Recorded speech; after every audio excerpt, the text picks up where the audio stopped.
Today is October 11th, 2024. I went to a bicycle swap meet. It was a general bicycle swap meet. A lot of the high wheel bikes, road bikes, touring bikes, but there's always BMX mixed in. And I landed an 87 General RL Osborne Pro Series Hustler.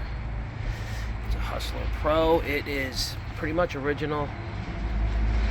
It's in fair condition for the age.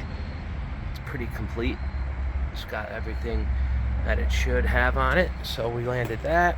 Actually more Fred Blood General Hustler parts, which are fork, stem, ACS rotor, and seat post. That's another General bicycle.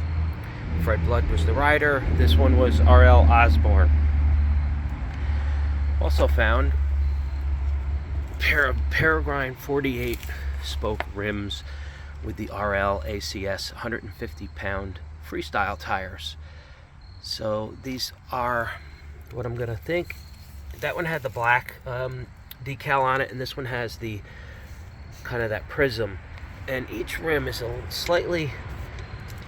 one's a little shinier than the other. Maybe they're the same. I'm not 100% sure, but I found that match and all this BMX stuff at very reasonable, almost yard sale pricing. These guys that go there are just there to mingle, to have a good time, to move some of the stuff that they come across looking for their own stuff, and that's the way it works. So this one is a haul of the day at a very reasonable price for all you BMX fans out there. We'll call it a swap meet find, and it's similar to a yard sale or a barn find. And there we go.